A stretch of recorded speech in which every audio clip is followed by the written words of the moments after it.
रात के ठीक 2:17 दुबई की चमचमाती सड़कों पर अचानक सायरन गूंजने लगते हैं। आसमान में एक तेज रोशनी चमकती है और फिर एक जोरदार धमाका।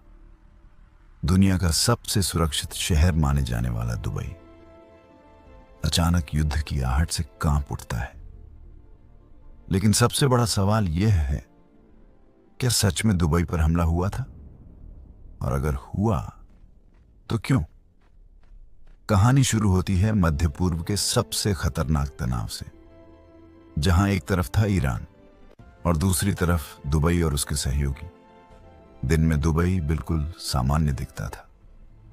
बुर्ज खलीफा की चमक, पाम जुमेराह के आलीशान होटल और दुनिया भर से आए लाखों पर्यटक।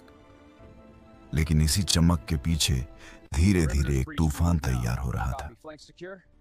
2026 की शुरुआत में मध्य पूर्व में तनाव अचानक बढ़ गया, जब अमेरिका और उसके सहयोगियों ने ईरान के कई ठिकानों पर हमले किए। इसके बाद ईरान ने एक खतरनाक फैसला लिया, जवाब देने का। और उस जवाब की गूंज पूरे खाड़ी क्षेत्र में सुनाई देने वाली थी। 28 फरवरी 2026 दुनिया के सबसे व्यस्त शहरों में से एक दुबई में लोग अपने काम में लगे हुए थे। तभी अचानक आसमान में मिसाइल डिफेंस सिस्टम सक्रिय हो जाते हैं।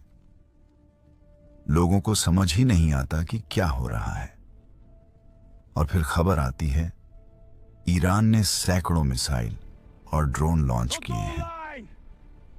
क्या दुबई अब एक नए युद्ध का मैदान बनने वाला था?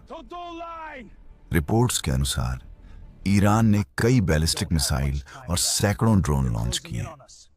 इनका निशाना था खाड़ी क्षेत्र में मौजूद अमेरिकी और सहयोगी देशों के ठिकाने। दुबई और अब्बू धाबी में लोगों ने अचानक तेज धमाकों की आवाज सुनी। आसमान में एयर डिफेंस सिस्टम मिसाइलों को इंटरसेप्ट करने लगे। कुछ मिसाइलें रास्ते में ही नष्ट कर दी गईं, लेकिन उनके टुकड़े कई जगहों पर गिरने लगे। लेकिन कहानी यहीं खत्म नहीं होती। दुबई के पास दुनिया के सबसे आधुनिक एयर डिफेंस सिस्टम मौजूद थे। इन सिस्टम्स ने अधिकतर मिसाइलों को हवा में ही नष्ट कर दिया। इसी वजह से बड़ा नुकसान होने से बच गया। फिर भी इस हमले ने पूरी दुनिया को एक बात समझा दी कि मध्य पूर्व में युद्ध की आग कभी भी भड़क सकती है। इस हमले के बाद पूरे क्षेत्र में डर का माहौल बन गया। कई अंतर्राष्ट्रीय फ्लाइट्स रद्द कर दी गईं। जहाजों ने खाड़ी के रास्ते बदल दिए और पूरी दुनिया के बाजारों में तेजी से हलचल शुरू हो गई। क्योंकि अगर मध्य पूर्व में युद्ध बढ़ता तो इसका असर पूरी दुनिया की अर्थव्यवस्था पर पड़ सकता था। लेकिन असली सवाल अभी भी बाकी है। क्या यह सिर्फ एक चेतावनी थी या आने वाले किसी बड़े युद्ध की शुरुआत?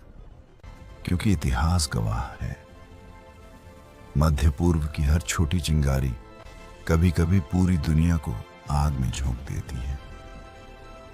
आज दुबई